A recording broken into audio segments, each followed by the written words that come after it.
भाई वो ले आओ पेन। क्या हुआ, ये चार्ज नहीं होगा?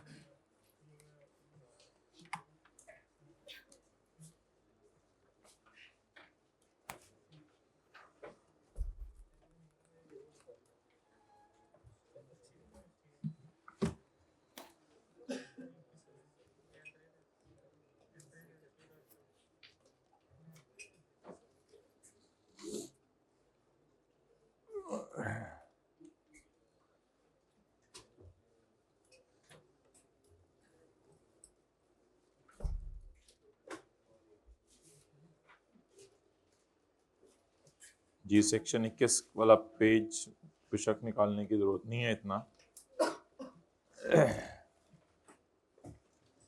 तो बस हम ऐसे जबरदस्ती साबित करने की कोशिश कर रहे थे कि क्या चीज क्या है। तो ईए के बारे में तो हमें बड़े क्लियरली पता चल गया था। जहां तक ताल्लुक है ई का, ये नीचे वाला, तो ये भी क्लियरली पता चल गया था कि ये तीनों क्योंकि रिकग्नाइज नहीं है इसलिए ये अलाउड नहीं है।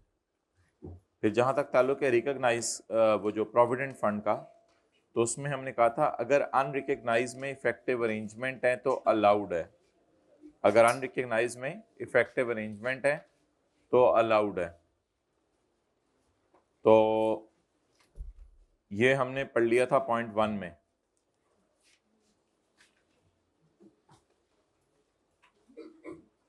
पॉज करो।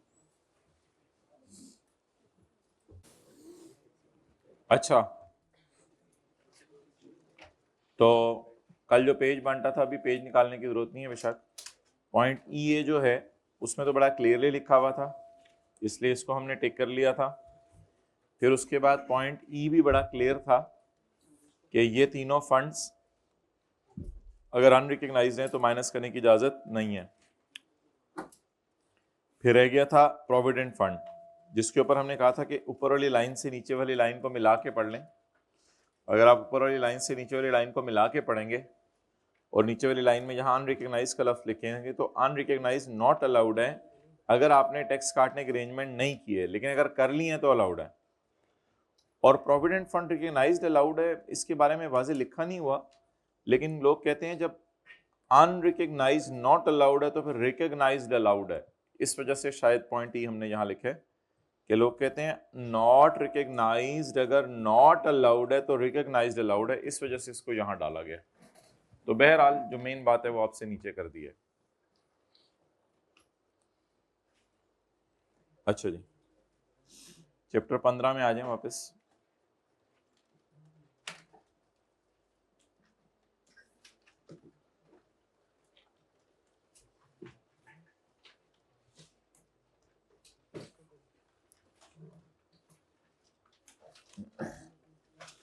Page number 386। अच्छा, जब आप ओरिजिनल रिटर्न जमा करवाते हैं तो ओरिजिनल रिटर्न का स्टेटस बन जाता है असेसमेंट ऑर्डर। जब आप ओरिजिनल रिटर्न जमा करवाते हैं तो ओरिजिनल रिटर्न का स्टेटस बन जाता है असेसमेंट ऑर्डर। लेकिन जब आप रिवाइज्ड रिटर्न जमा करवाते हैं तो इसका स्टेटस बन जाता है अमेंडेड असेसमेंट ऑर्डर। ये आज नई बात पता चली। जब आप पहली दफा रिटर्न जमा करवाते हैं तो उसका स्टेटस बन जाता है असेसमेंट ऑर्डर, जिसको डीम्ड या एज्यूम्ड असेसमेंट ऑर्डर भी कहा था। लेकिन अगर आप रिवाइज करके रिटर्न जमा करवाते हैं, इसी को जरा करवा दें इसको 17-18 में। लेकिन जब आप रिवाइज करके रिटर्न जमा करवाते हैं तो इसको कहते हैं अमेंडेड असेसमेंट ऑर्डर। इंग्लिश वही है जो आपने सेक्शन 120 में पढ़ ली थी कि जब कोई टैक्स पेयर रिवाइज रिटर्न जमा करवाता है, आज जब कोई टैक्स पेयर रिवाइज रिटर्न जमा करवाता है तो ये समझा जाएगा, एज्यूम ही किया जाएगा, हकीकत में तो नहीं है।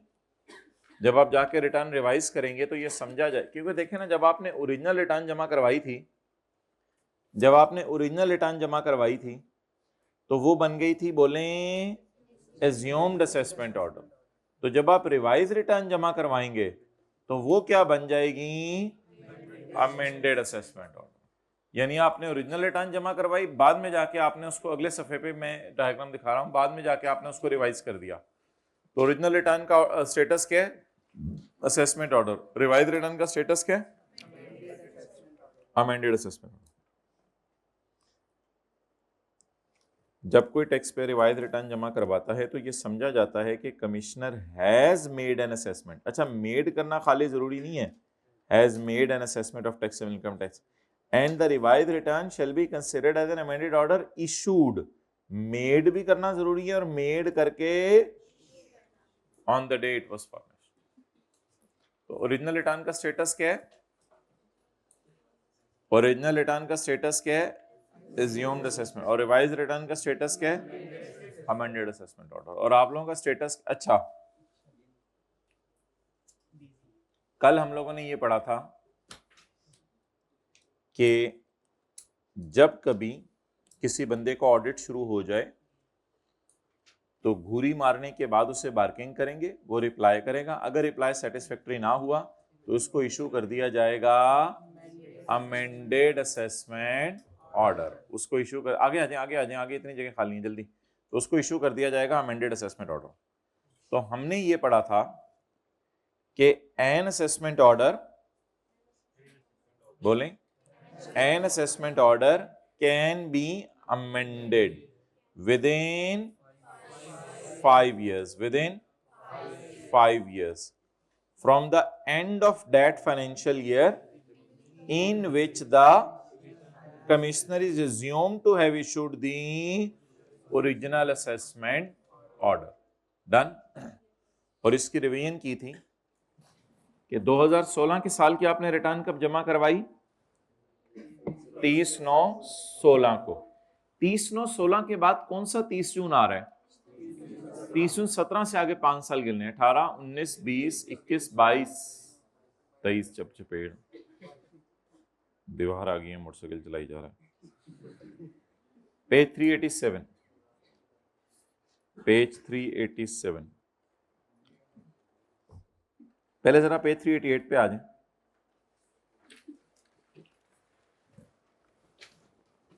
क्या रीजंस बनती हैं कि किसी बंदे की करनी पड़ती है बेस्ट जजमेंट? ये हाइब्रिड से बाहर क्यों जा रहे हैं बच्चे, बॉयज हाइब्रिड से? क्या रीजंस बनती हैं कि किसी बंदे की करनी पड़ती है बेस्ट जजमेंट? वो 4 रीजंस हमने कल पढ़ ली थी। नोटिस दिया रिटर्न जमा करवाने का कि नहीं जमा करवाई, फिर भी उसने जमा नहीं करवाई, वेल स्टेटमेंट जमा नहीं कराई, नॉन रेजिडेंट शिप ओनर है, या उसका ऑडिट शुरू हुआ था और उसने रिकॉर्ड्स दिखाने से इनकार कर दिया। ये तो थी बेस्ट जजमेंट। ये क्या थी? Best judgment. आज हम पढ़ने लगे हैं कि अमेंडेड असेसमेंट ऑर्डर किन लोगों को इशू होता है। आज हम पढ़ने लगे हैं कि अमेंडेड असेसमेंट ऑर्डर किन लोगों को इशू होता है। ये सफ़ा आपको पता है हर चैप्टर के शुरू के अंदर जो है वो दिया हुआ है, बस दिया ही हुआ है ये। अच्छा, तो इस चैप्टर में हमने पढ़ा था रिटर्न किसने जमा करवानी होती है, बिजनेस बैंक अकाउंट की डिटेल देनी होती है, गैस बंद बिजली बंद पढ़ा था, और अगर बेवा वगैरह रिटर्न जमा ना करवाए वेल स्टेटमेंट किसने जमा करानी होती है, फॉरेन इनकम एसेट। अगर आपका बिजनेस बंद हो जाए तो आपने क्या करना है और किन तारीखों में रिटर्न जमा करानी होती है, और रिटर्न जमा ना करा सके तो एक्सटेंशन का तरीका क्या है। लेकिन अब हमारी सुई अड़ी हुई है। पहले दिन हमने असेसमेंट्स पढ़ी थी, कल हमने बेस्ट जजमेंट पढ़ी थी, आज हम पढ़ रहे हैं अमेंडमेंट ऑफ असेसमेंट। तो अभी कुछ नोट करने की जरूरत नहीं, फिलहाल इधर आके आप कुछ नोट करें। इसकी हमने कल देखी थी टाइम लिमिट, आज हम इसकी देखने लगे हैं रीजंस। जैसे कल इसकी टाइम लिमिट 6 साल थी, इसकी रीजंस 4-5 थी, 4-5 बंदों को हमने जेल में डाला था। क्या मैंने ऐसा किया है जिसकी वजह से मेरी अमेंडमेंट ऑफ असेसमेंट की जाने लगी है, यानी ऑडिट में क्या गलतियां निकली, ये समझ लें ऑडिट में क्या गलतियां निकली। Commissioner may amend or further amend an assessment order. Commissioner may amend or further amend an assessment. ऐसी एक मिसाल है, 2016 का साल है, 17 में मैंने रिटर्न जमा करवाई, तो commissioner may amend an assessment order as many times as may be necessary. बोले the commissioner may amend or further amend an assessment order. Commissioner may amend or further amend an assessment order. ये assumed वाला है, यानी commissioner may amend or further amend an assessment order, यानी an original assessment order. Commissioner may amend or further amend an original assessment order where through audit, और आप पक्की खबर, audit या पक्की खबर से उसे पता चल गया that any income has escaped, कोई इनकम आप भूल गए हैं, कोई इनकम आप भूल गए हैं, कोई इनकम आपने कम शो की है, रेट कम लगाया है या ज्यादा टैक्स क्रेडिट ले लिया है, ये बातें फिर बुरी हैं। या आपने किसी इनकम को किसी हेड में मिस क्लासिफाई कर दिया। मिस क्लासिफाई करना तो बहुत ही गलत बात है, इससे लॉसेस के चैप्टर में तो ऑल टुगेदर रूल ही बदल जाते हैं अगर आप एक इनकम को उठा के एक हेड से दूसरे हेड में डाल दें। तो बताएं 3 रीजन याद करें। Commissioner may amend or further amend an assessment order. ये जो असेसमेंट ऑर्डर होता है ना, ये जो असेसमेंट ऑर्डर होता है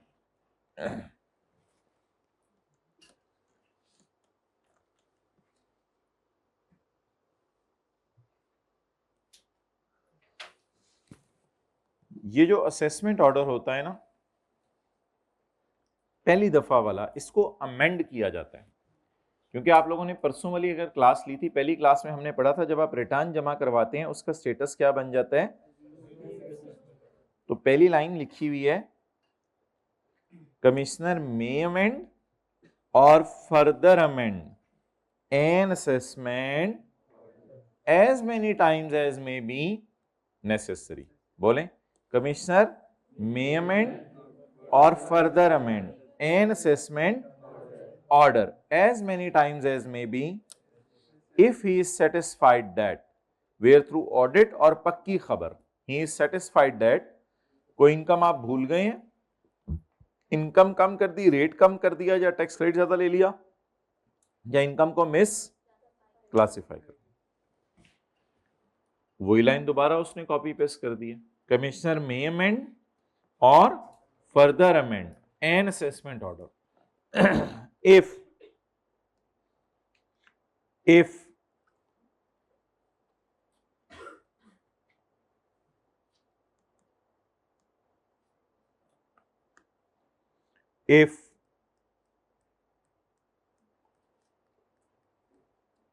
एक minute, if assumed assessment order is नुकसान,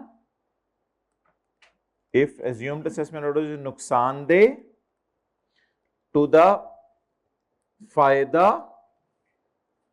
of revenue of गवर्नमेंट, अगर आपने गवर्नमेंट के रेवेन्यू को नुकसान पहुंचाने की नियत की है। अगेन वही बात, लोग कहते हैं 5 और 5 में कोई फर्क नहीं है, 5 में भी वही बात, इधर भी आप हुकूमत के रेवेन्यू को नुकसान पहुंचा रहे हैं ना। अगर आप लो टैक्स रेट लगा रहे हैं जानबूझ के तो हुकूमत के रेवेन्यू को नुकसान पहुंचा रहे हैं। याद करें फिर नोट कीजिएगा, the commissioner may amend or further amend an assessment order. जिस तरह सूट नहीं होता, suit may alter or further alter a suit, उस तरह का फिक्र है। Commissioner may alter or further alter your suit if the suit is नुकसानदेह to the eyes of other, अगर सूट देख के दूसरे लोग परेशान हो रहे हैं। अच्छा, if assumed assessment order is नुकसानदेह to the interest of revenue of, तो भाई अब ये 4 से 5 नंबर का सवाल आता है सर्कमस्टांसेस या ग्राउंड्स, सर्कमस्टांसेस या और इसका जवाब है 5 और 5A, इसका जवाब है 5 और 5A। तो ये सवाल आता है कि सर्कमस्टांसेस बता दें या सिचुएशंस बता दें या रीजंस बता दें, तो इसका जवाब है 122 का 5 और 5 है। ये इतनी दफा हम बोलेंगे कि सेक्शन नंबर भी आपको याद हो जाएंगे।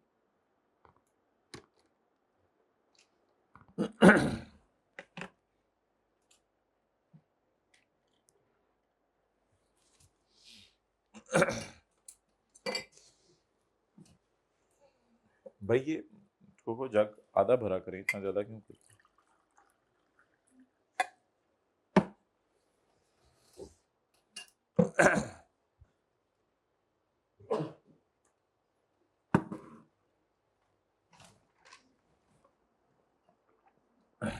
बोलें commissioner may amend or further, ये हाइब्रिड में थर्ड रो में किधर देख रहे हैं, इधर क्लास हो रही है, हद होती है। The commissioner may amend or further amend an assessment order if assumed assessment order is नुकसानदेह to the interest of revenue of, अगर आपका assumed assessment order तो बेसिकली रिटर्न ही है, आपकी रिटर्न अगर गलत है, assumed assessment order क्या है, किसी को पता है assumed assessment order क्या है? आपकी रिटर्न ही होती है, आपके बारे में उन्होंने assumption ले ली होती है। अगर बाद में पता चले कि आपने अपनी रिटर्न में हुकूमत को नुकसान पहुंचाया है, तो आज फिर हम आपको हार्म करेंगे, हम आपको पहले जो है वो घूरेंगे, फिर हम वो करेंगे, फिर हम आपको काटेंगे। ये काट दें इसको 5 अच्छा,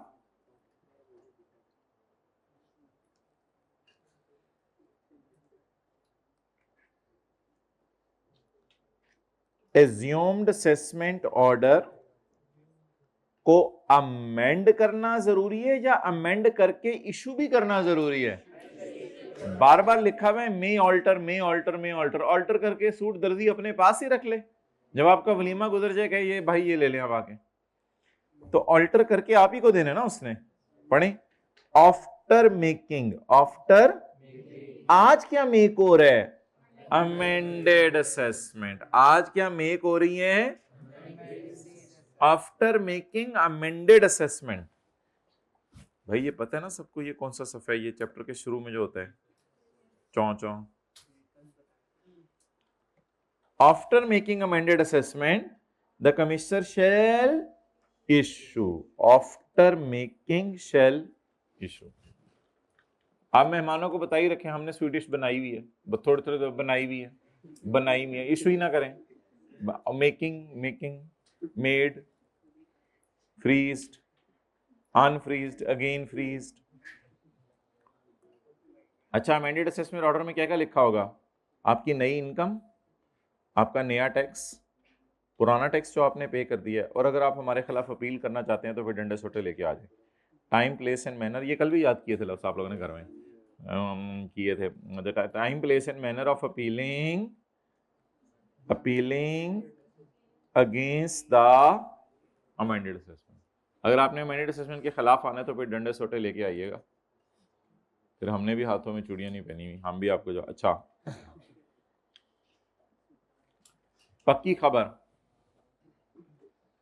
पक्की खबर तो ये है ना कि आपने कोई सेल परचेज कर ली, हुकूमत को नहीं बताई, आपके पास कोई पैसे आ गए सर्विसेज वगैरह के, हुकूमत को नहीं बताए, कोई भी पैसे आ गए आपके पास जिन पे टैक्स लगना था, कोई चीज़ खरीद ली, कोई अपने पास रखी हुई है, कोई बेच दी, कोई भी कीमती चीज़, इन्वेस्टमेंट्स वगैरह, या कोई भी आपने खर्चा कर लिया है जो आपने हुकूमत को बताया नहीं, तो ये सारा इज़ आ पक्की खबर। पक्की खबर का लफ्ज़ कहाँ यूज़ हुआ था? पक्की खबर ये भी यूज़ हुआ था ना पेज 388 पे, कि आपकी गलती ऑडिट में भी पता चल सकती है और पक्की खबर में भी पता चल सकती है। पक्की खबर ये होती है कि कई लोग, आपको पता है जिंदगी में शिकायती रट्टू होते हैं, वो शिकायतें लगाते हैं, तो कई दफा आपका ऑडिट करके आपकी गलती पता चलेगी, कई दफा जनरल टायर, पैंथर टायर वालों की शिकायत लगा देगा, इसे कहेंगे पक्की खबर। तो ये 2-3 नंबर का सवाल आ जाता है अक्सर थ्योरी का, व्हाट इज डेफिनेट इंफॉर्मेशन, तो बच्चे कहते हैं well that is very very definite, that is definite information, alhamdulillah, and which is not indefinite, and it is an information which is very valuable. तो मैं कहता चल बाहर निकल चपेड़, sorry if it hurts you, hurting shirting तो आप लोगों ने हर्टिंग प्रूफ है ना, अल्हम्दुलिल्लाह अल्हम्दुलिल्लाह। अच्छा जी, अब आप हजरात बताएं पहले क्या होगा? ऑडिट, फिर शो कॉज, फिर अमेंडेड असेसमेंट ऑर्डर।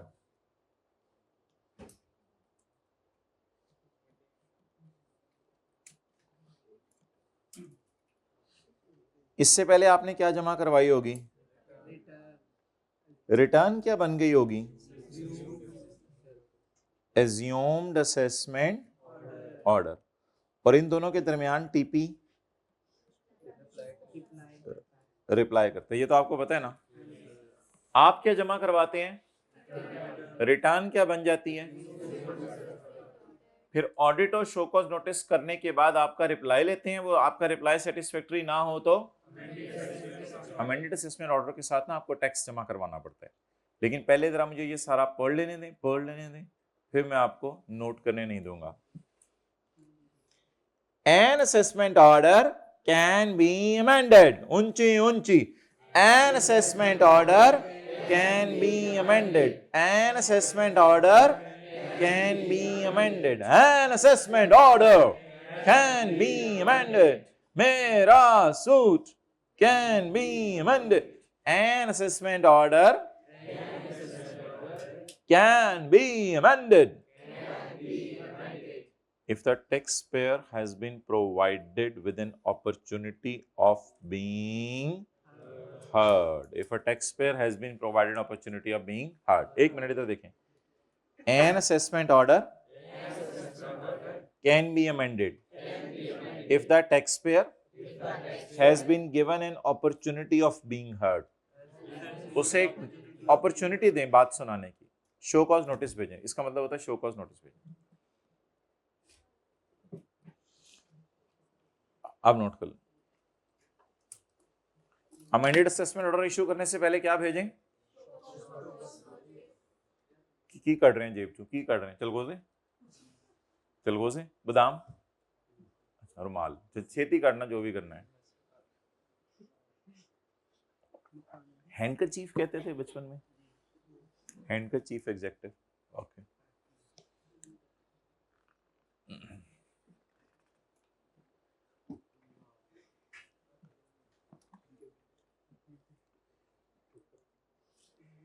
अच्छा, इन दोनों के दरमियान गाइस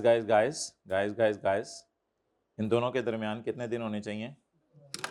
100, यानी भोंकने के बाद कितने अरसे में काट ले? 180 सेकंड में. वरना तो हमें भूल ही जाएगा ना. और 2-3 मिनट ही आप जैसा बंदा डरता है ना, फिर तो निकल ही जाता है उधर से. तो शो कॉज नोटिस के कितने दिनों में अमेंडेड असेसमेंट ऑर्डर आपके घर आ जाएगा?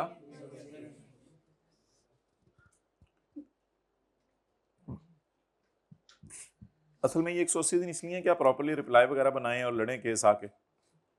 और अगर आप नहीं फिर प्रॉपर रिप्लाई बना सकते, फिर आपके घर अमेंडेड असेसमेंट ऑर्डर आ जाएगा. बोलें amended assessment order shall be issued within 180 days of issuance of or in such extended period the commissioner may allow and the extension will never exceed 90 days. तो 180 जमा 90 लिख लें फिर, यानी 180 प्लस 90 तो फिर एक्सेप्शनल केस में अलाउ होगा. जनरल रूल तो ये है कि कितने दिनों में काट लेना चाहिए भोंकने के बाद? 180 दिनों में.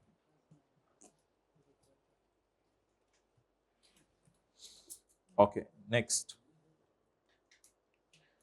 Following period will never be counted in 180 और 90 डेज. अब देखें, कमिश्नर तो चाह रहा है कि वो 180 डेज में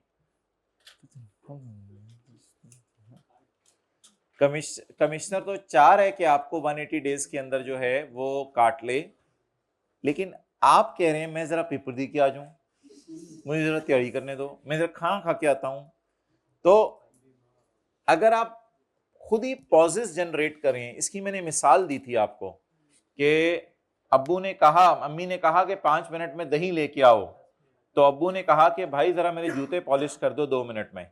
तो अब वो 2 मिनट एक्सक्लूड हो जाएंगे. तो बेसिकली अब 2 मिनट अगर पॉज लगा दे तो अम्मी की तरफ से 5 मिनट आपको पूरे मिले हैं. लेकिन प्रैक्टिकली स्पीकिंग अब आपको 7 मिनट मिले हैं दही लाने के लिए, क्योंकि वो 2 मिनट हम जब घड़ी पे चल रहे होंगे हम उन्हें काउंट करना बंद कर देंगे. अम्मी वाला टाइम डन हो गया.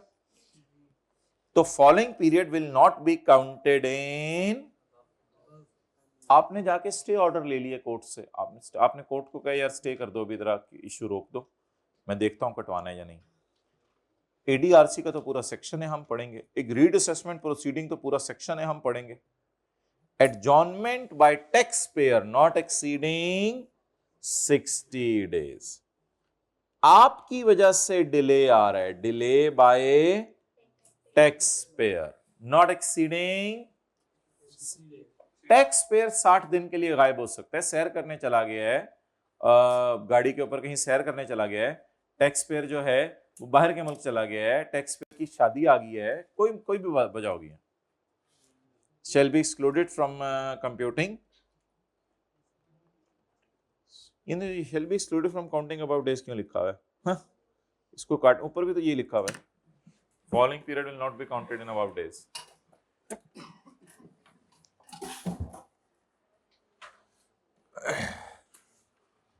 अच्छा जी, अब मेरे भाई आज का अब मेन जो है हमारा वो शुरू होने लगा है। एक टाइम लिमिट हमने समझनी है फर्दर अमेंडमेंट की, लेकिन पहले जरा ये याद कर लें, आज तो आसान सा था सारा, याद करना शुरू करें पेज 388 से। Commissioner may amend an assessment order, बोलें। अच्छा, ये ऑलमोस्ट तकरीबन सेम ही शुरू हो रहा है, 9 भी इसी तरह शुरू हो रहा है, an assessment order can be amended या commissioner may amend an assessment order, बात मतलब एक ही है। लेकिन जब भी ये लफ्ज है ना commissioner may amend an assessment order, तो आपके जहन में ये सारा होना चाहिए कि commissioner may amend an assessment order, ये वाली चीज आपके जहन में होनी चाहिए। कमिश्नर में अमेंड, इसको बदलना है। अच्छा, अमेंडमेंट और इसके दरमियान में क्या क्या है, अमेंडमेंट और इसके दरमियान में क्या क्या है, ये सब कुछ ऑडिट है, शो कॉज नोटिस है। बोले commissioner may amend an assessment order, तकरीबन सारी लाइनें यहीं से शुरू होती हैं इस पूरे सेक्शन की। Commissioner may amend an assessment order. असल में आपने रिटर्न में कहा होगा मेरी इनकम 9 लाख है, ऑडिट के बाद पता चलेगा आपकी इनकम 13 लाख है, तो ये ओरिजिनल असेसमेंट ऑर्डर होगा, ये अमेंडेड असेसमेंट ऑर्डर होगा। रीजंस बताएं जी, या circumstances, situations. Commissioner may amend or further amend an assessment order where through audit or definite information. Commissioner is मुतमईन that any income is escaped assessment, any income is total income is under assessed, lower tax rate is provided, excessive relief is given, or any amount is misclassified under a, वही फिक्रा दोबारा उठा के यहां लिख दीजिएगा, the commissioner may amend an assessment order, the commissioner may amend an assessment order if assumed assessment order is नुकसानदेह to the फायदा of revenue of government. अच्छा, after making amendment, after making the commissioner shall issue an amended assessment, make करने के बाद आपके घर भेज देगा डेफिनेट इंफॉर्मेशन की। अच्छा जी, an assessment order can only be amended, बोलें an assessment order can only be amended. अच्छा, उधर उसने ये लफ्ज लिखा था commissioner may amend an assessment order, और इधर भी उसने यही लफ्ज लिखा है, लेकिन उसने लिखा an assessment can be amended, तो वही लफ्ज है। इधर भी आप लोग वही कर लें काट के, ताकि फिक्रा एक ही रहे, जिसने नहीं काटना ना काटे, कोई मसला नहीं। कमिश्नर बोलें में amend an assessment order if tax pair, वो फिक्रा ताकि वो 5 में भी वही रहे, 5A में भी वही रहे, 9 में भी वही रहे, हर जगह फिक्रा एक ही है। बोले फिक्रा क्या है, लिखें commissioner may amend an assessment order if tax payer, तस्वीर खींच दो, किताब में ही बदल दें ये फिक्रा। Keep the things very simple because they are simple. Commissioner may amend an assessment order if taxpayer has been provided with a show cause notice। अभी opportunity of being heard लफ्ज को मैं चेंज कर रहा हूं, आसान कर रहा हूं जरा। if the taxpayer has been provided with a show, अगर आपको पहले क्या दे दें, show cause notice दे दें, आप टाइम लिमिट बता दें, बोलें अब उंगली यहां रखिएगा घर में। Amended assessment order shall be issued within 180 days of show cause notice, or in such extended period commissioner may allow the extension will never exceed, however following period will not be counted. कौन कौन सा, ये भी याद हो गया आपको? Stay order, alternate dispute resolution और एग्रीड असेसमेंट पढ़ेंगे कल इंशाल्लाह, और adjournment bye tax payer not exceeding. कितने लोगों को ये याद हो गया तकरीबन सारा? ओके, 2-3 को हो गया, ठीक है। हद होगी है, दोबारा कर लें, मतलब टाइम ज़ाया करा रहे हैं आप लोग, दोबारा कर लें। Commissioner may amend where through audit, और पक्की खबर ये 3 बातें पता चल गई। अब मैं भी ऊपर से कराऊंगा। The commissioner may amend an assessment order if it is नुकसानदेह to the interest of revenue of government, after making he will issue definite information की है वो। Commissioner may amend an assessment order if the tax payer has been provided with a show cause notice. Amended assessment order can be issued within 180 days of or within such extended period as the commissioner may allow, and the extension will never exceed the 90 days. Following periods will not be counted. So things are very easy if you open them, focus on them, and आपकी नींद पूरी हुई हो तो बड़े relax तरीके से आप चीज़ों को रिवाइज कर लेते हैं। लेकिन क्लास के बाद आके ये ना, सर ये याद करना है, मैंने याद करना है, और तू बड़ा पन्ने का मैंने याद करना है, कर हमने नहीं है। अच्छा जी, आप मोहतरम आप तशरीफ ले आए पेज 387 पे।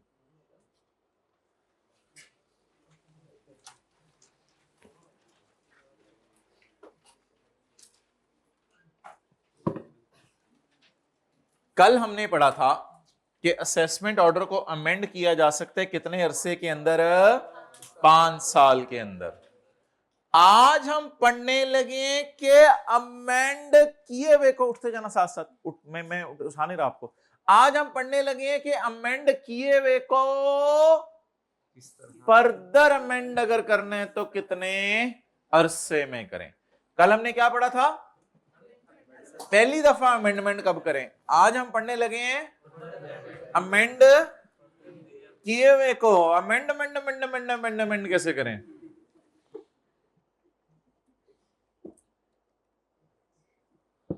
आमिर नहीं होता था आपकी चाची का पुत्र, उसने 2020 की रिटर्न जमा करवाई 30 सितंबर 2020 को। वो जो पायलट के साथ घुस गया था कॉकपिट में, जहाज चलाने की कोशिश कर रहा था, वही। The Aamir filed return of tax year 2020 on 30/9/20। Return filed by him is alhamdulillah assumed as an assumed assessment order issued by tax authorities, and it is also called as original assessment order. He was selected for audit, and the first amendment of assessment took place in March 2026. First amendment took, सही करो भाई अंग्रेजी, first amendment took place in March 2026. पहली amendment उसकी मार्च 26 में हो गई है। पहली अमेंडमेंट उसकी कब हो गई है? मार्च 26 में। सारे बच्चे, कितने बच्चे? सारे बच्चे इधर देखें। साल कौन सा है? इसकी रिटर्न कब जमा करवाई? जरा 30/9/20 बहुत दूर हो गया यार, ये डायग्राम तो नहीं सही करवा सकते हम इसको, नहीं इधर नहीं कर, चले खैर है। बहुत ज्यादा दूर हो गया, 30/9/20 यहां तक होना चाहिए था। अच्छा, हमारा साल कौन सा है? 30 जून 20। इसकी रिटर्न कब जमा कराई मैंने? 30/9/20 को। अच्छा, पहली दफा असेसमेंट कब तक हो सकती है? ये मैं कल वाला फिक्रा जरा आपको रिवाइज कराने लगा हूं। N assessment order can be amended with in 5 years from the end of that financial year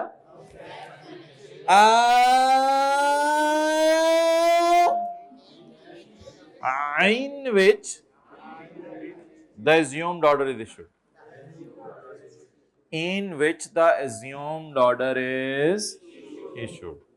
An assessment order can be amended within 5 years from the end of that financial year sorry, in which the assumed order is,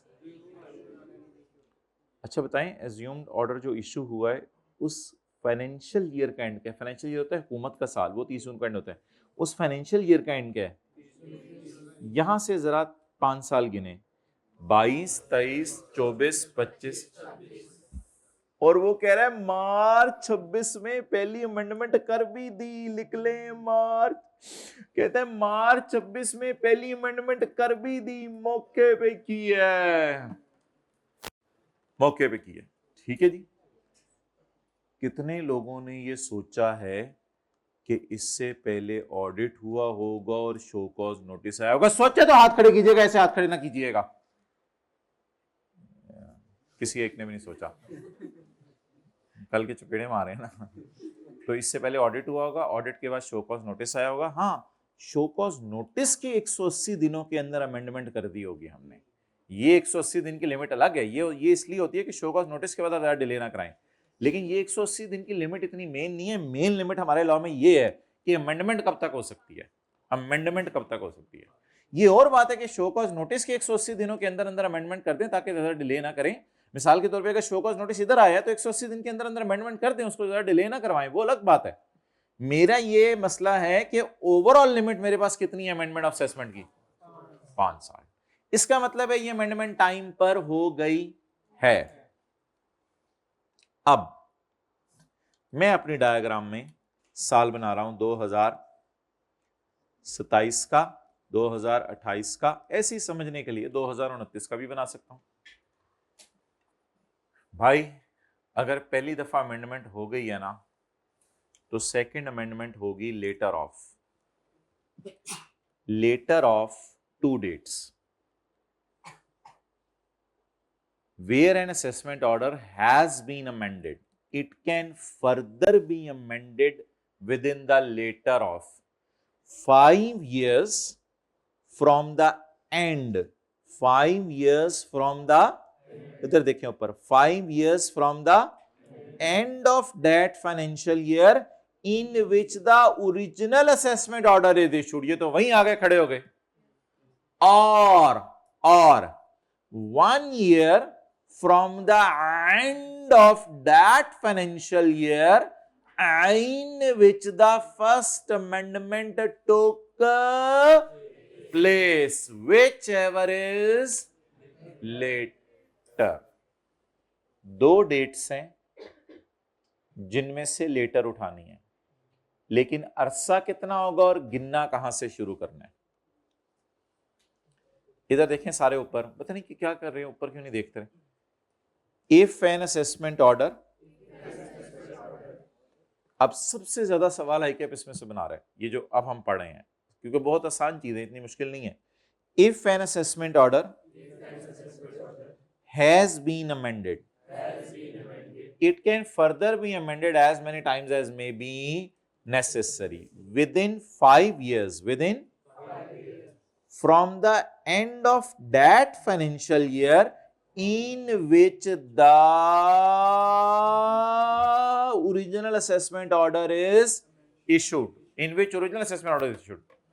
or 1 year from the end of that financial year in which the amendment took place. 1 year from the end of that financial year in which the amendment, what is the end of that financial year in which the amendment took place? Therefore, in this case, एक date बन गई 30 जून 26, एक date बन गई 30 जून, ये एक date बन गई 30 जून 26, अगली डेट बन गई 30 जून, whichever is later is 27 तक फर्दर अमेंडमेंट हो सकती है। अब थोड़ा सा वेट करके अगली एग्जांपल सुन लें ताकि कॉन्सेप्ट आपको क्लियर हो जाए। पहले इस एग्जांपल को रिवाइज कर लें। An assessment, if an assessment order has been amended, it can further be amended as many times as may be necessary within 5 years from the end of that financial year in which assumed assessment order is issued, or 1 year or from the end of that financial year during which amendment took place. अच्छा,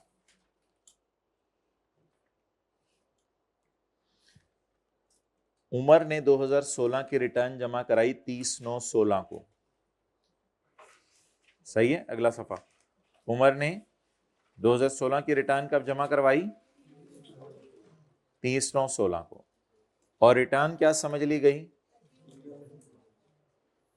उसका audit शुरू हुआ है और वो first amendment उसकी हो गई है मई 19 में। भाई ये सही करो, टुक प्लेस इन मई 19 के अंदर उसकी फर्स्ट अमेंडमेंट हो गई है। काफी जल्दी हो गई है वैसे, 16, 17, 18, 19 टाइम पे ही होगी है, 5 साल के अंदर अंदर होगी है ना। 16 के 17, 18, 19 जल्दी होगी है। अच्छा, अब क्या करना है? अब आपको बेहतरीन तरीके से समझ आएगा। If an assessment order has been amended, it can further be amended as many times as may be necessary within the later of, एक हमने लगाई थी sky blue line, 5 years from the end of that financial year in which the assumed assessment order is issued, or 1 year from the end of the financial year in which amendment took place. तो what is later? 5 साल वाली या 1 साल वाली? आप हाथ खड़ा करके बता दें कि 100% क्लियर हो गया। अब जरा बात समझ आ गई है। वो पिछली मिसाल इतनी अच्छी नहीं थी क्योंकि उसके लिए 1 साल हमें बाहर निकलना पड़ा था अपने डायग्राम से। खैर है, वो भी तो निकलना था, वो निकलना जरूरी था। लेकिन असल में ये रूल है कि जब क्या हो जाए, पहली दफा अमेंडमेंट, तो उसके बाद अगर दोबारा करनी है तो कितने अरसे में करनी है? एक तो वही लिमिट है ना 5 साल वाली, उसमें तो अल्लाह का शुक्र है चेंज नहीं आई, वो ओरिजिनल वाली लिमिट है, वो वाली 5 साल या अमेंडमेंट के एंड से 1 साल आगे तक, विच एवर इज। तो आप बता दें लेटर क्या? 30 जून 22। डन।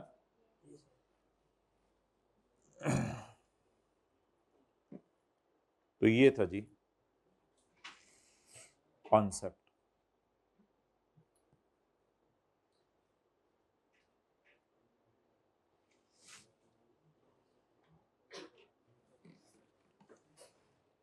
अब एक दफा जरा, अच्छा अब ये डायग्राम देखें, समझ आ गई है आपको? ये डायग्राम, पहला एरो का बेंड हो रहा है हमारे डायग्राम में, पहला एरो का बेंड हो रहा है और दूसरा एरो का बेंड हो रहा है, विच एवर इज लेटर। लेकिन अगली डायग्राम ज्यादा मजे की है, उसमें एरो इस तरह एंड हो रहा है, उसमें एरो इस तरह एंड हो रहा है, वो ज्यादा कॉन्सेप्चुअल है। पहला एरो का बेंड हो रहा है 30 जून 22, ये 5 साल वाला है, और 1 साल वाला एरो का बेंड हो रहा है क्योंकि वो 30 जून 19 के साल में हो गई थी ना, तो 30 जून 19 के साल से 1 साल गिने, 30 जून 20, तो ये जून ही चल रहा है। इसलिए चल रहा है कि हमारा जो गिनने वाला पॉइंट है ना वो भी जकम जुलाई है, यानी 30 जून है गिनने वाला पॉइंट, स्टार्टिंग पॉइंट। क्लियर? अच्छा,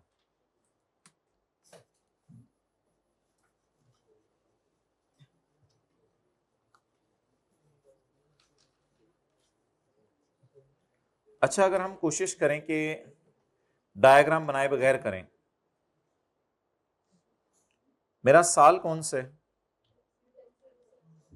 2010। इसकी रिटर्न मैंने कब जमा करवाई?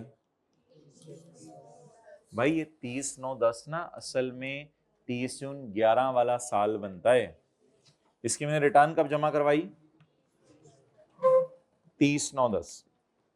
कमिश्नर अल्हम्दुलिल्लाह has amended the first amendment on 31 January. First amendment कब हुई? अब सवाल क्या है, स्पेसिफाई करें डेट जब तक फर्दर, ये मैंने क्वेश्चन उतार लिया, अब मैं इसका क्या उतारने लगा हूं? लेटर ऑफ 5 years और मैं पूरी बात नहीं अब लिख रहा, लेटर ऑफ 5 years और 1 year। 5 years मुझे बता दें आप कहां से गिनना शुरू करेंगे? 30 जून। 11 वाले हाथ खड़ा करें। एक्सेलेंट। 5 years कहां से गिनना शुरू करेंगे? Within 5 years from the end of that financial year in which the assumed order was issued। assumed order 30/9/10 वाले साल में इशू है। 30/9/10 वाला साल कब खत्म होने कोई बता दे?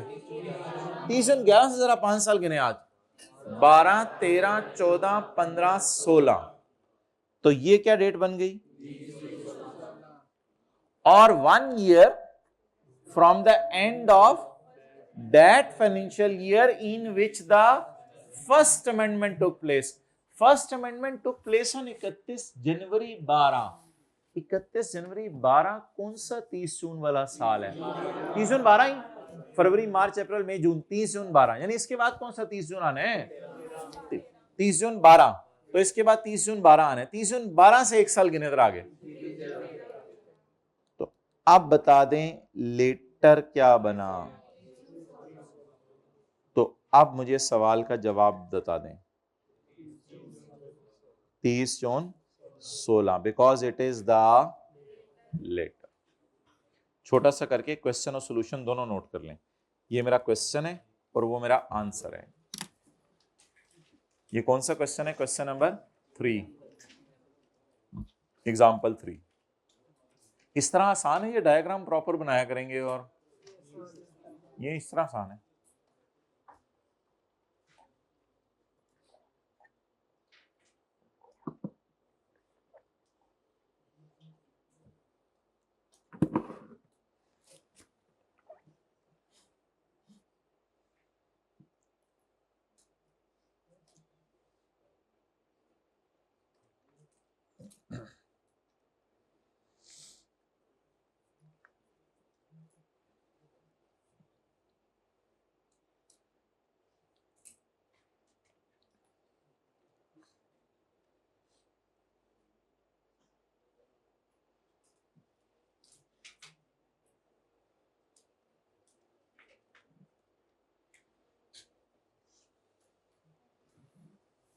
अच्छा, जिस साल हम रिटर्न जमा कराते हैं उस साल के एंड से कितने साल गिना करने हैं? 5।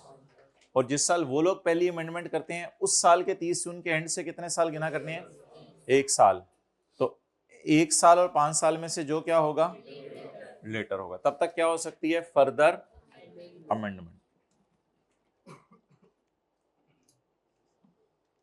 बंदे का नाम क्या है? Stump out. अच्छा, okay, next.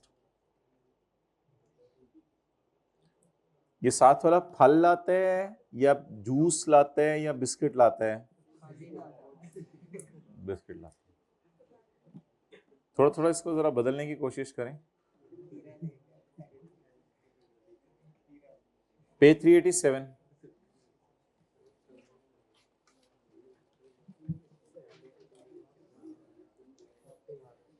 If an assessment order has been amended, बोलें बोलें बोलें बोलें। If an assessment order has been amended, if an assessment order has been amended,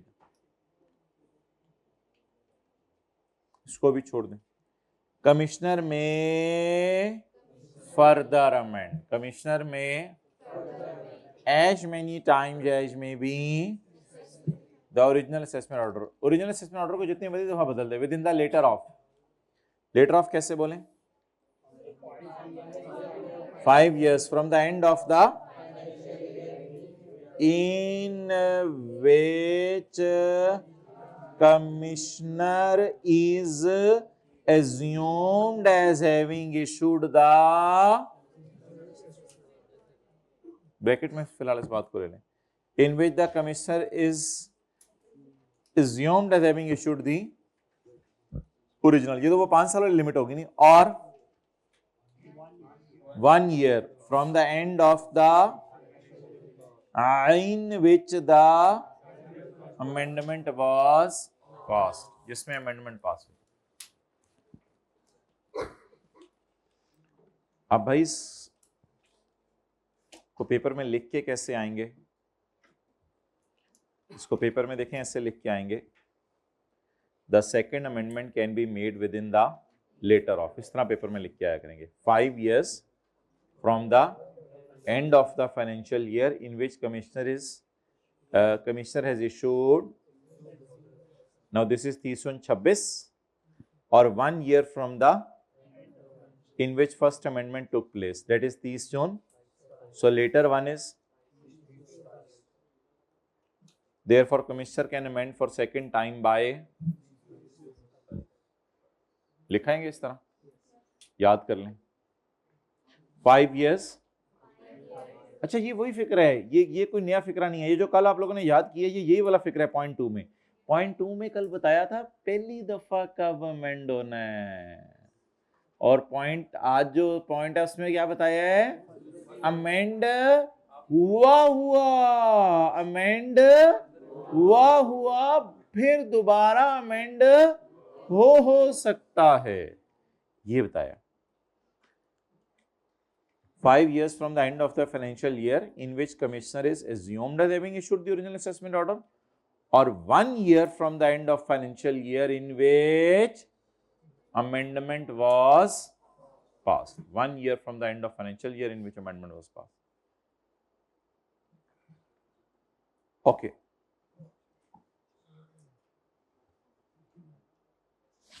page 389, बस 2-3 मिनट दे दे फिर न्यूमेरिकल शुरू करना है। Page 389, revision by commissioner, revision by commissioner. भाई आम तौर पे ना ये जो ऑडिट वगैरह करना है, शो कॉज नोटिस वगैरह भेजना है और अमेंडेड असेसमेंट ऑर्डर करना है, ये करता है आम तौर पे कमिश्नर का छोटा, यानी कमिश्नर का subordinate, additional commissioner, deputy commissioner, ये लोग।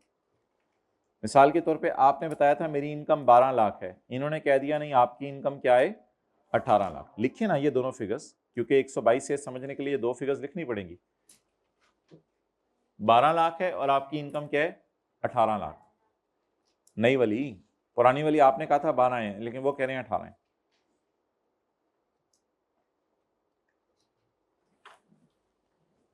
अच्छा, कमिश्नर ने असिस्टेंट कमिश्नर को बुलाया अपने छोटे को, इधर आ, मैंने तुझे भेजा था अमेंडमेंट करने के लिए, कर आया? जी सर लुट मचाया हूं मैं, 12 लाख से 18 लाख कर आया हूं उसकी अमेंडमेंट, मैंने उसकी इनकम बढ़ा दी है। कमिश्नर ने कहा जरा ला तो सही, तो करके क्या है, मुझे रिवाइज तो नहीं करना पड़ेगा 18 लाख को, मुझे लग रहा है तू भोंगी मार के आया होगा। The commissioner can suo motu या सुओ पतलो, suo motu, commissioner can suo motu call for the record of a case, call for the record of a case in which order कौन सा वाला, 121 या 122 वाला, is passed by an officer, is passed by an officer। भाई officers कौन हैं, ये chapter के पहले सफे पे लिखा हुआ था। ये कमिश्नर के छोटों को कहते हैं additional commissioner, deputy commissioner, assistant commissioner, इनको कहते हैं ऑफिसर्स। तो ये कमिश्नर के क्या हैं, सब ऑर्डिनेट। जिस तरह कहते हैं ना टीचर टीए को कहते हैं जरा लाओ दिखाओ तुमने क्या किया है, तो इस तरह का एक कॉन्सेप्ट है। प्रिंसिपल वाइस प्रिंसिपल को कहता है जरा ले देख आओ क्या किया तुमने। The commie can mangwa the record of a case in which best judgment or amended assessment order is passed by his छोटा, छोटे का रिकॉर्ड मंगवा लेगा कमिश्नर में एक revision in the order pass by his छोटा, और बाद में उसको क्या कर देगा, रिवाइज कर देगा। Order of revision shall not be नुकसानदेह टू टैक्स पेयर, यानी 18 से ज्यादा नहीं। कमिश्नर क्या करेगा, 18 लाख से ज्यादा करेगा या 18 से कम करेगा? ये सेक्शन सिर्फ टैक्स पेयर को फायदा देने के लिए बना है। कमिश्नर अपने छोटे के ऑर्डर को, कमिश्नर प्रिंसिपल वाइस प्रिंसिपल को ये नहीं कह सकता कि ये बंदा फेल कर दो। प्रिंसिपल वाइस प्रिंसिपल को कह सकता है ये बंदा फेल हो रहा है, इसको पास कर दो। तो यानी 18 से ज्यादा नहीं। अब ये घर जाके ढूंढेंगे ना आप 18 किधर है, जो नजर आ रहा है, यानी 18 लाख से ज्यादा नहीं, उससे कम कर दें, 17 लाख कर दें, उसकी इनकम 16 लाख कर दें, क्योंकि हो सकता है छोटे से क्या हो गई हो गलती, क्योंकि वो क्या है छोटा।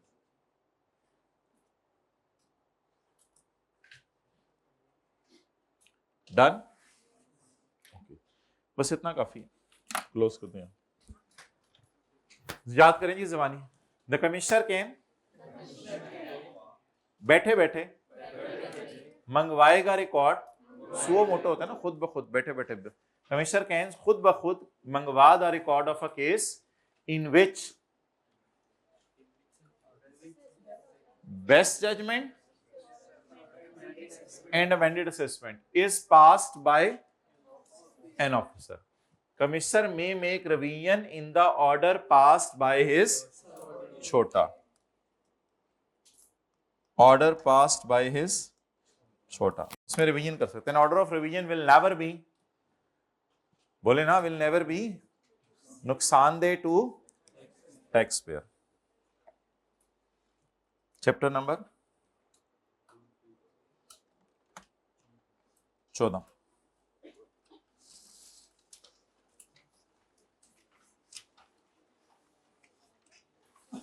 क्वेश्चन नंबर 10, 11, 12,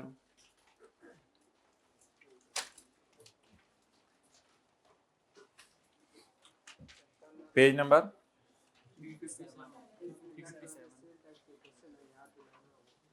थ्योरी का, हाँ याद दिलाना इंशाल्लाह। क्वेश्चन नंबर 12, LONE ट्रेडर्स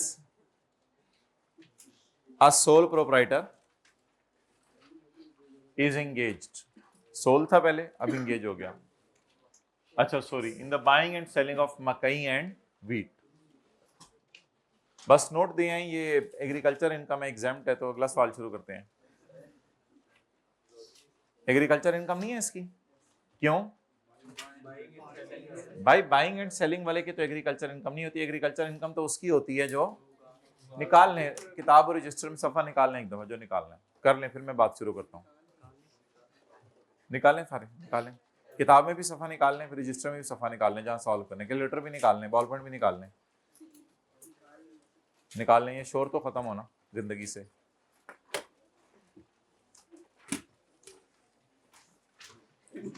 आपको जवाब देने चाहिए था, आइएगा आप जरा 20 अगस्त को, इधर आपको कोई शोर नजर नहीं आएगा। आप 15 अगस्त को भी आके देख लीजिएगा, कोई शोर आपको नजर नहीं आएगा। आप 10 अगस्त को भी आके देख लीजिएगा, आपको कोई शोर नजर नहीं आएगा। आप 8 अगस्त को भी आके देख लीजिएगा, आपको कोई शोर नजर नहीं आएगा। आप, अच्छा जी,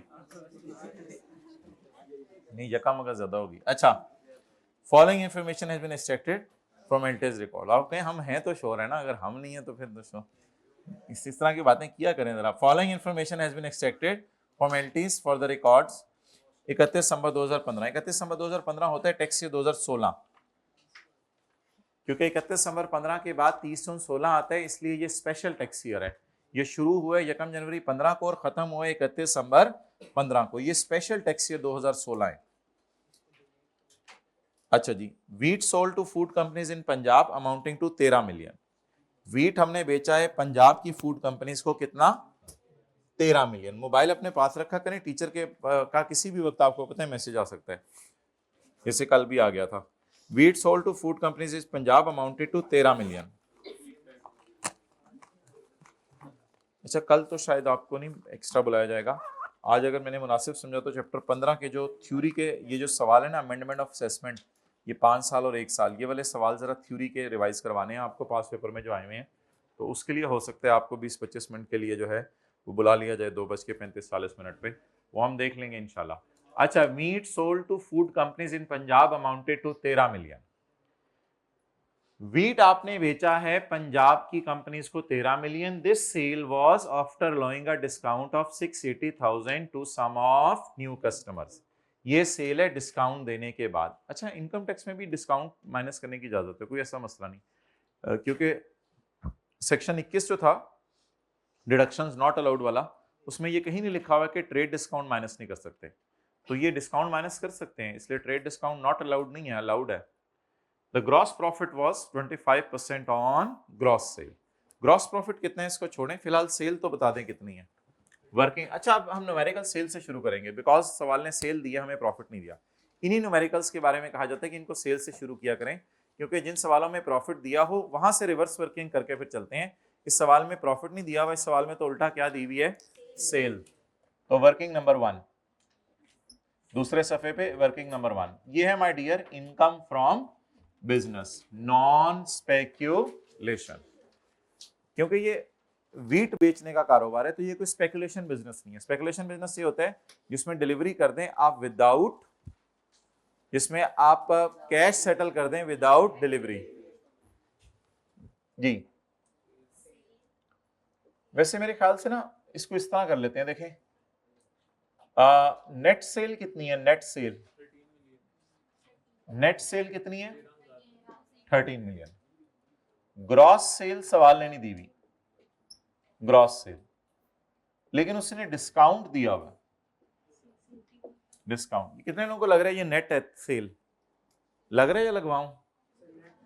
Wheat sold to companies amounted to 13 million. This sale was made after a discount of 680. The means के फिर ये फिगर। अच्छा डिस्काउंट कितने है? तो अब रिवर्स वर्किंग करनी है ना हमने, 13,000 माइनस 680 करेंगे या 13,000 प्लस 680? तो बताएं डिस्काउंट देने से पहले ये चीजें कितने की थी? चलें जी, बड़ा बड़ा करके इसके साथ बैलेंसिंग लिख लें, और मैं आपको थोड़ी देर में वजह बताऊंगा मैंने 13,680 क्यों निकाला है, वरना 13,000 से भी गुजारा चल सकता था, क्योंकि 13,000 नहीं आगे कैलकुलेशन में यूज होने। डन, चल तसल्ली से आप लोगों ने 20-25 मिनट लगा के आज वाला याद कर लेना है।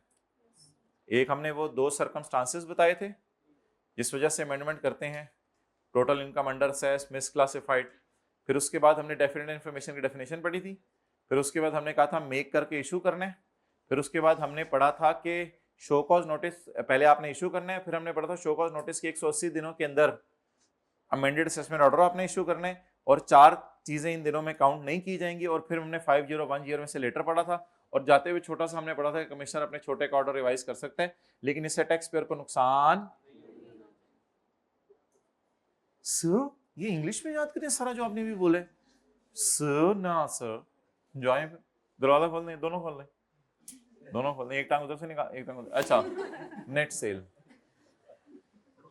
ग्रॉस प्रॉफिट मार्जिन इज, अब वो आंखें बंद कर सोच रही इतना लंबा बंदा, the gross profit margin was 25% on gross profit, gross sale पे निकालना था, इस वजह से ग्रॉस सेल जरूरी थी, वरना शायद ग्रॉस सेल ना भी।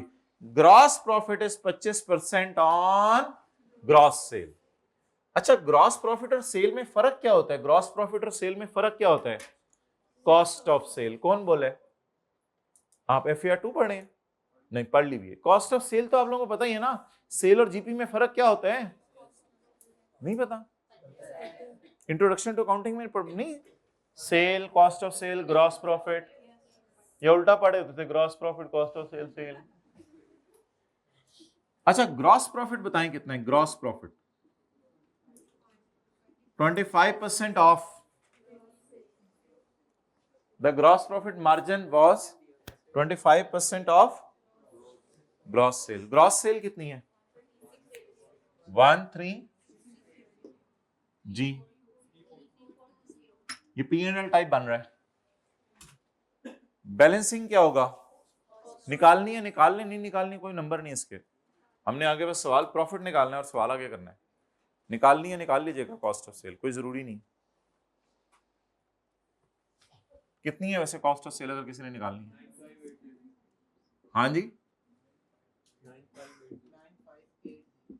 जी बिल्कुल 9583 जी बिल्कुल 958 से ओके। नेक्स्ट,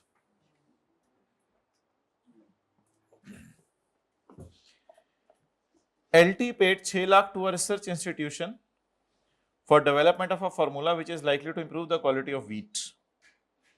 तो बता दें ये जेन्युइन खर्चा है, कोई नॉट अलाउड नहीं है, रिसर्च का खर्चा माइनस करने की इजाजत है। हाँ, अगर रिसर्च पाकिस्तान से बाहर जाके की होती आपने, यानी एक टांग इंडिया में रख के आपने रिसर्च की होती, फिर वो और बात थी। तो ये तो रिसर्च आपने कहाँ की है? पाकिस्तान में। तो ये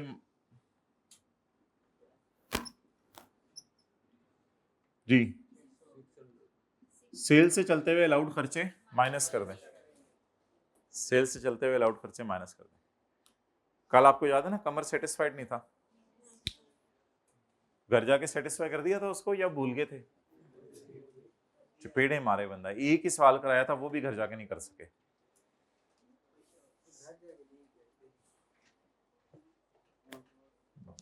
बात के एसेंस समझा करो। ओके,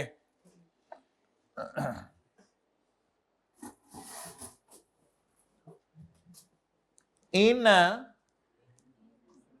बच्चे इधर आए ना, कभी कभी पेंडू बन जाया करें वो, वरना ऐसे हर नजर लगती रहती है। बहुत ज्यादा सोफिस्टिकेटेड ना रहा करें हर वक्त, शिंग पोंग सब हर वक्त ना इतने सोफिस्टिकेटेड रहा करें। पॉइंट नंबर 3 पढ़ें जी। इन August 2015 LT signed a future contract. LT signed, नहीं बैठा हुआ भाई, LT signed a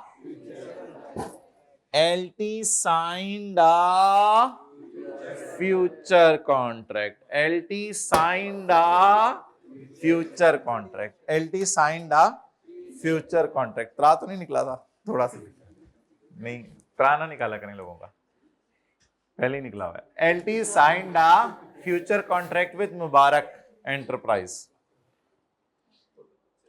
for the purchase of 500, यही सवाल हमने स्पेकुलेशन में किया था, फ्यूचर कॉन्ट्रैक्ट है ना, स्पेकुलेशन की बात होने लगी है। For the purchase of 500 metric ton of maize at 15,800 पर मेट्रिक टन। अच्छा, यहां तक पढ़ के बताएं एलटी ने कौन सा साइन किया है, परचेज का या सेल का? परचेज का। तो वर्किंग नंबर 1 में 5 लाइनें छोड़ दें। Working number 2, income from speculation, income from business speculation. इसके अंदर भी आप अल्हम्दुलिल्लाह 12-13 लाइनें छोड़ दें। वर्किंग 2 में भी 12-13 लाइनें छोड़ दें। वर्किंग 3, आज एलटी का न्यूमेरिकल है या एलटीएमई दोनों का? दोनों का। चुपे, रिक्वायरमेंट नहीं पढ़नी, बस दोनों का। किसका है न्यूमेरिकल? सिर्फ एलटी का। अब उस दिन हमने एलटीएमई दोनों की किताबों में आंट्रियां की थी, याद है एंट्रियां? आज आंट्रियां ये इंशाल्लाह को ये हो जाए ना, ये चैप्टर खत्म 15, तो फिर आप लोगों को बुला के और इसके अंदर ऐसे डुबकियां देनी है न्यूमेरिकल्स में।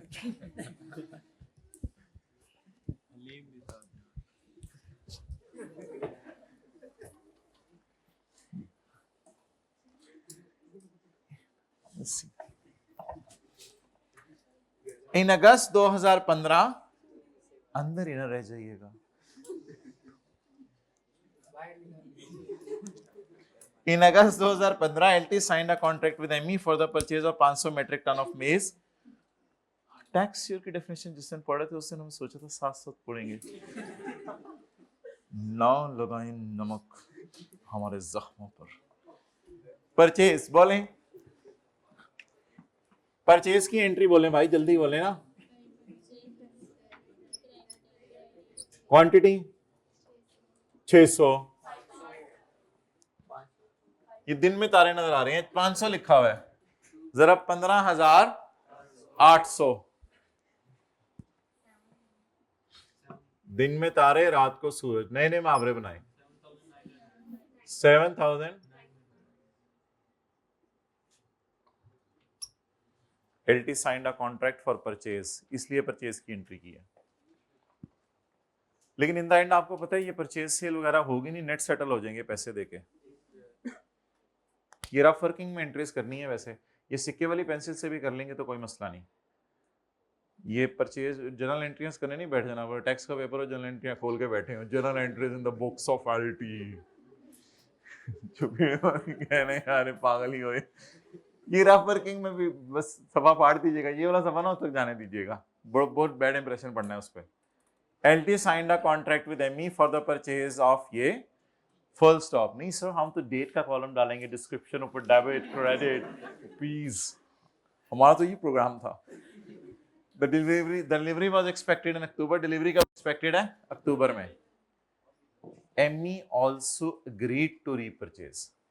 अगर ME repurchase तो मैंने कहा था फिर LT will यार अंग्रेजी कहां से पढ़ी हुई LT will sell,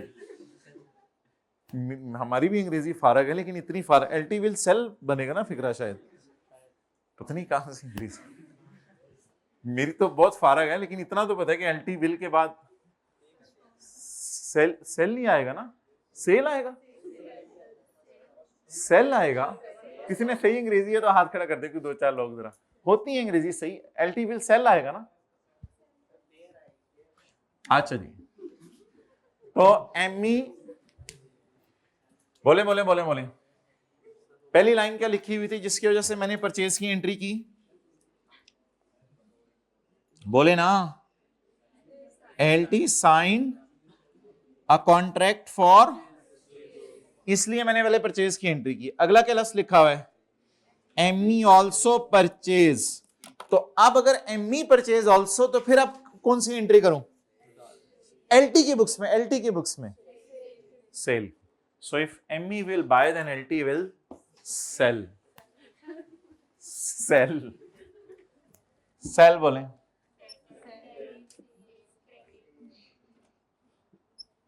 अच्छा, ये जो है ना, अब प्राइस पता नहीं होती, ये अक्टूबर में ही पता चलेगी, फिर पता चलेगा कि LT सिकंदर है या बंदर है, जीता या हारा, ये अब बाद में ही पता चलेगा। तो इसलिए वेट करें अक्टूबर का, अक्टूबर में अब पता नहीं प्राइसेस क्या बनती हैं, उससे पता चल जाएगा हम जीते या हारे। और इधर देख लें, ये परचेज मेरी 15,800 की है ना, अगर सेल 16,000 की भी होगी ना तो जीत जाना है हमने, वरना बंदर।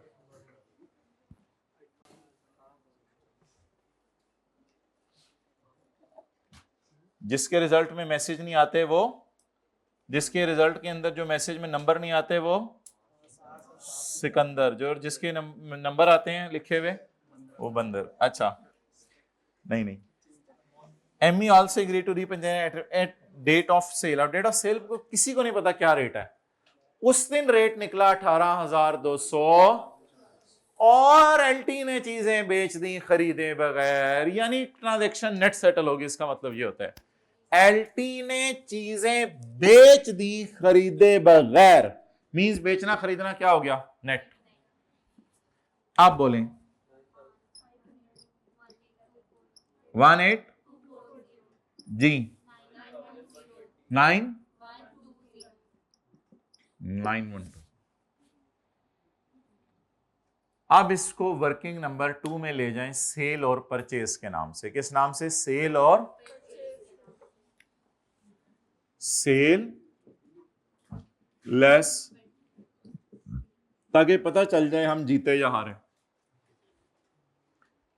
अच्छा, आप लोग जनरल एंट्रीज करेंगे, सेल और परचेज के आगे ब्रैकेट में कैलकुलेशन कर लेंगे? मेरे ख्याल से सोच लीजिएगा ये परचेज है, उधर ही ब्रैकेट में कैलकुलेशन कर लीजिएगा, सोच लीजिएगा ये सेल है, उधर ही ब्रैकेट में कैलकुलेशन कर लीजिएगा, एंट्रीज ना कीजिएगा। बस ये देख लीजिएगा कि परचेज की फिगर कौन सी है, सेल की कौन सी है। पहली लाइन में लिखा हुआ था LT परचेज्ड, इसलिए हमने परचेज की एंट्री की थी। डन। अब सेल बता दें और परचेज। आप देख लें जीता है या हारा है? 122।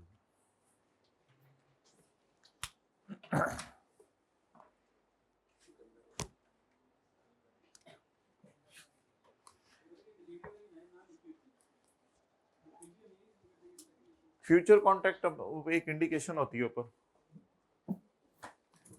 वैसे तो लिखेगा फ्यूचर कॉन्ट्रैक्ट भी एक इंडिकेशन होती है speculation.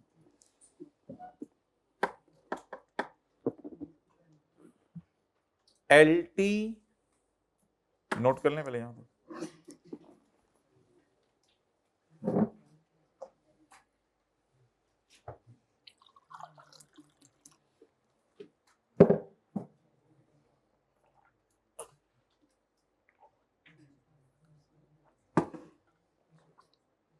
LT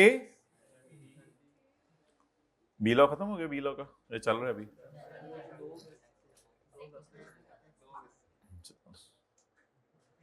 LT इनकट 25,000 for above future contract. ये कहां माइनस कर दूं? खर्चों में। खर्चों में सेल से चलते हुए लाउड खर्चे माइनस कर दे, मुझको को ताव ना दे बस, लेस खर्चे बोले लिखा हुआ है ना फॉर अबव फ्यूचर कॉन्ट्रैक्ट।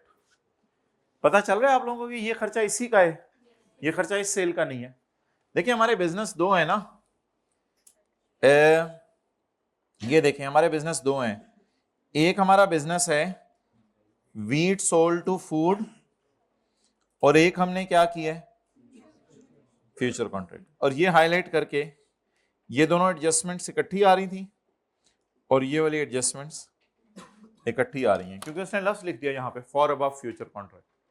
तो इस खर्चे को ऊपर वाली दो लाइनों में से माइनस करूं या इनमें से माइनस करूं? असल में ये बिजनेस ट्रांसपेक्यूलेशन चल रहा है और ये बिजनेस स्पेक्यूलेशन चल रहा है, लेशन। ये कितना 20। ओके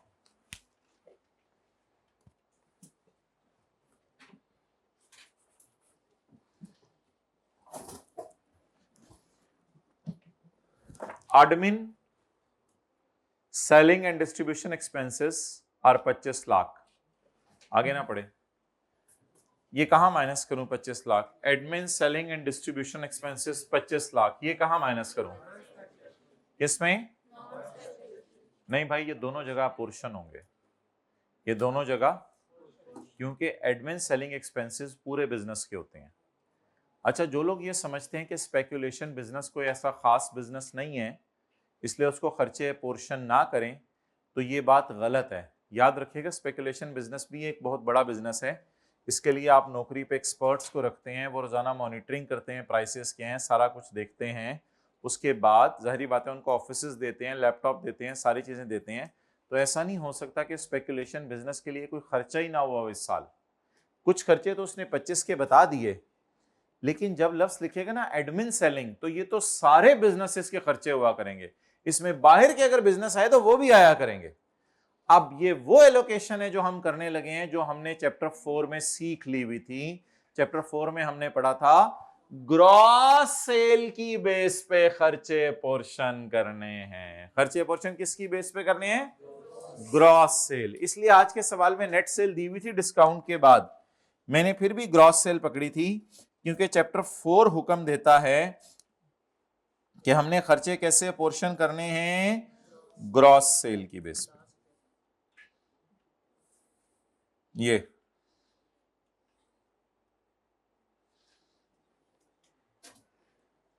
चैप्टर 4 में हमने पढ़ा था खर्चा डिवाइडेड बाय सारे हेड की ग्रॉस रिसीट्स मल्टीप्लाइड बाय हमारे हेड की ग्रॉस रिसीट। और ये हमने पहले 6 दिनों में ही न्यूमेरिकल कर लिया था, ये न्यूमेरिकल हमने किया था। कुछ खर्चे उस सवाल में भी स्पेसिफिक थे, कुछ थे नॉट क्लियरली एलोकेबल। उस सवाल में 3 लाख में से 10 और 7 लाख में से 7 हमने माइनस कर दिया था। 3 लाख में से 10 और 7 लाख में से 7 माइनस कर लिया था, लेकिन 5,000 को हमने 3 लाख और 7 लाख की प्रोपोर्शनेट बेस पे किया था। और ये अपोर्शन करना तो आपको आता है, सेल्स टैक्स में जो वर्किंग टू थी वो भी तो ये होती है, इनपुट डिवाइडेड बाय सारी sale multiplied by taxable sale. Apportionment तो यही, अपोर्शनमेंट कौन सी मुश्किल है? आप मुझे बता दें, मेरे जो एडमिन सेलिंग आया करेंगे, मैं यहां माइनस किया करूंगा या यहां माइनस किया करूंगा या दोनों जगह माइनस किया करूंगा? तो एडमिन सेलिंग दोनों जगह माइनस करेंगे, ये बिजनेस के ओवरऑल खर्चे हुआ करेंगे। लेकिन इन खर्चों में एक मसला है, इन खर्चों में एक मसला है। इनमें एक फाइन टू गवर्नमेंट पड़ा हुआ है। इनमें क्या पड़ा हुआ है? Fine to government. तो क्या करें फिर ऐसे करते हैं, वर्किंग नंबर कौन सी चल रही है हमारी, कौन सी अगली है वर्किंग, 4। टोटल खर्चे minus not allowed is equal to allowed. Total कितने एडमिन सेलिंग, ऊपर लिख सकता हूं मैं नीचे की बजाय, आप लोग नीचे लिख दीजिए, ऊपर लिख सकता हूं। टोटल कितने हैं, नॉट अलाउड, अलाउड 2455। इनको मैं दोनों हेड्स में क्या करने लगा हूं, अपोर्शन। याद रखिएगा जो एडमिन सेलिंग खर्चे हुआ करेंगे ना, आपने सारे हेड्स पे फिर अपोर्शन करने हैं, जो भी बिजनेस के हेड्स हैं आपके, एडमिन सेलिंग खर्चे अपोर्शन करें, लेस एडमिन सेलिंग खर्चे। लेकिन एक बात लिख लें आगे ब्रैकेट में, कॉमन। ये कॉमन खर्चे हैं या क्लियरली पता है, कॉमन। कितने हैं वो जो वर्किंग से निकाले हैं आपने, 2 4, दोनों जगह लिख दें 2455, हाँ लिख दें, लेकिन अंदर करके, दोनों जगह अंदर करके 2455 लिख दें। डिवाइड किससे करूं, divide taxable sale, zero rate exempt sale, this input is for this machine, याद है ना, एलोकेशन तो आपको आ गई हैं। डिवाइड किस किस से करूं, 13 6 और 9 1, और मल्टीप्लाई, और उधर क्या करूं, बोलें 1 3 प्लस मल्टीप्लाइड बाय, कुछ समझ आई नहीं समझ आई अपोर्शनमेंट, ये चैप्टर 4 में सीखी थी। पेनल्टी तो फारिग ही हो गई है ना, तो अब वो जिस मकसद के लिए थी वो रही नहीं, जब वो रही नहीं तो फिर बाकी खर्चे जैसे मर्जी पोर्शन करें। पेनल्टी तो मुझे पता है किसी खास मकसद के लिए थी, लेकिन उसमें हमने डेड कर दिया, उसे निकाल ही दिया कैलकुलेशन से, तो वो तो पोर्शन हो ही नहीं रही। जब पेनल्टी पोर्शन ही नहीं हो रही तो फिर उस पर क्या बहस करनी कि वो कहां से माइनस करनी थी, वो फिर टाइम क्यों जाया करें हम, जब वो है ही गलत खर्चा तो उसको निकाल ही दिया, जब निकाल दिया तो फिर अब सोचना ही नहीं, इसमें तो पड़ी नहीं पेनल्टी, बिल्कुल रिलैक्स होकर पोर्शन करें जी। 147 982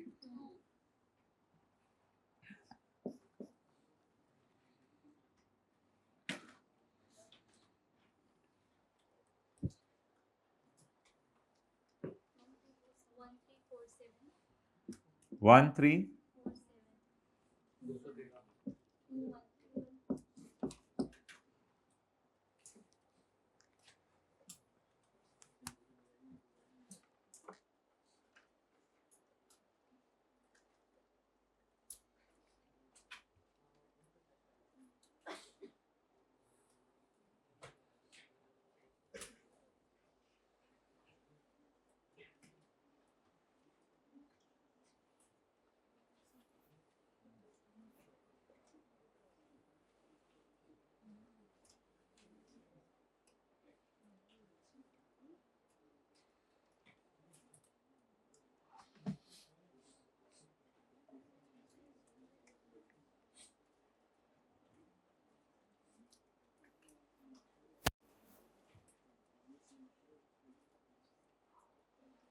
हो गया, चलें।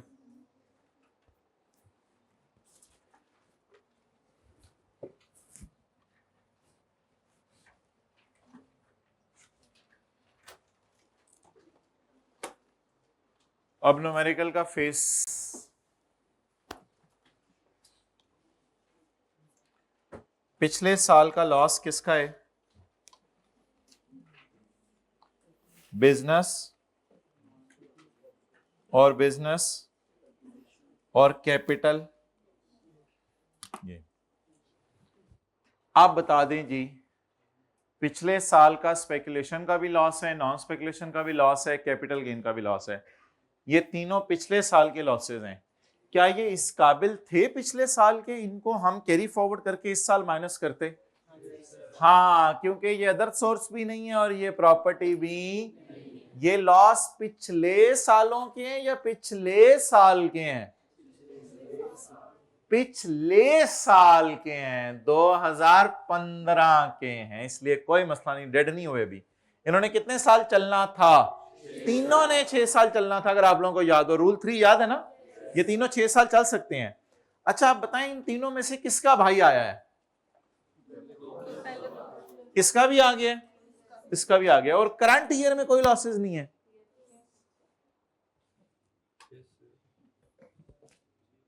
करंट ईयर में कोई लॉसेस नहीं है, सिर्फ पिछले। अब क्या करें न्यूमेरिकल का फेस बनाते हुए?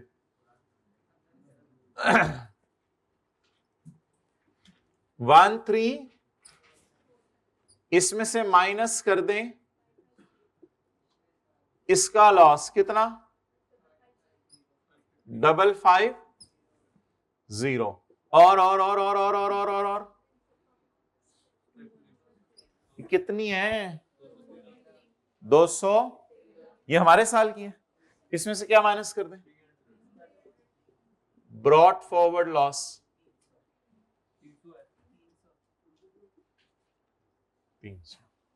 कैपिटल गेन, इस साल प्रॉफिट आया तो फिर उसका लॉस डन।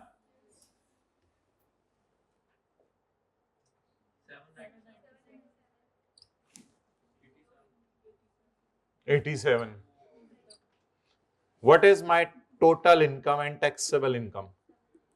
ये वैसे मेरी टोटल इनकम है, इसमें से अब ज़कात माइनस होनी चाहिए, लेकिन यही मेरी टैक्सेबल इनकम है। टैक्स तो नहीं निकालना, नहीं टैक्स नहीं निकालना। आप बता दें लॉसेस कैरी फॉरवर्ड कौन कौन से करूं? एक तो ये वाला कर लेना, carry forward income from speculation का लॉस कैरी फॉरवर्ड कितना? ये लाइन लगा दें मिसाल के तौर पे इधर। सेल्स टैक्स के न्यूमेरिकल में नहीं एंड पे वो जो कुछ थ्योरी की 1-2 लाइनें आती थी, उस तरह ये, और कैरी फॉरवर्ड, हाँ जी, 250। ये लॉस हमारा साल कौन सा है? और यार वो बात अपनी जगह, 31/12/15 ईयर एंड है। टैक्स ईयर कौन सा है? 16। पिछला टैक्स ईयर कौन सा था? 15। ये लॉस कब आए थे दोनों? हमारे साल तो कोई लॉस आया नहीं, 15। अब ये 15 के लॉस हैं जो 16 में माइनस करने की कोशिश की, लेकिन 16 में भी माइनस। इनको कब तक कैरी फॉरवर्ड करने? 15 के लॉस हैं, 16 17 18 19 20 21। ये दोनों कब तक कैरी फॉरवर्ड होंगे? लेकिन ये लिख के नहीं आना होता जब तक मांगे ना कि कब तक कैरी फॉरवर्ड करने, ये लिख के नहीं आना होता। इनको 2021 तक कैरी फॉरवर्ड करेंगे।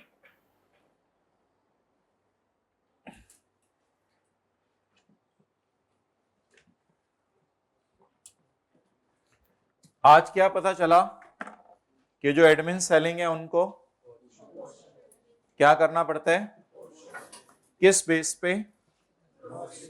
ग्रॉस सेल की बेस पे। बाकी वो अमेंडमेंट ऑफ असेसमेंट रिवाइज तो ना कराओ ना, रिवाइज करा दिया तो बहुत हो जानी है, पता है ना। अमेंडमेंट ऑफ असेसमेंट सर्कमस्टांसेस 5 साल 1 साल लेटर होना, कमिश्नर अपने छोटे गए। अच्छा 1 मिनट बस वेट कर लें, क्योंकि 1 मिनट अभी रहता है। इधर देखें, 5 मिनट आपने लगाने हैं, 5 मिनट, 5 से 7 मिनट। ये 6 नंबर का सवाल आप लोगों ने घर में करना है। 1 मिनट इधर देख लें बस, जाने हम जाए। Jameel company sole trader of branded tea in Pakistan in addition to trading business, in addition to trading business. तो बाद में नोट कीजिए ना, इधर देखें पहले। ट्रेडिंग बिजनेस कौन सा होता है? Non speculation. In addition to trading business, he is also engaged in the forward contracts. Forward contracts. Following information has been extracted. Detail of trading and speculation business, forward purchase and sale were as follows. Gross revenue, trading और specu 400 और 200. 400 को घर में इधर लिख दीजिएगा और 200 को जीपी 20 और 10. जीपी 20 और 20 को कहां लिख दीजिएगा?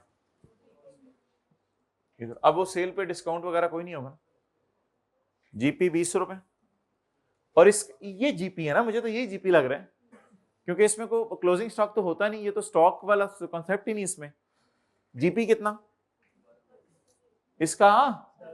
1,1,1,2.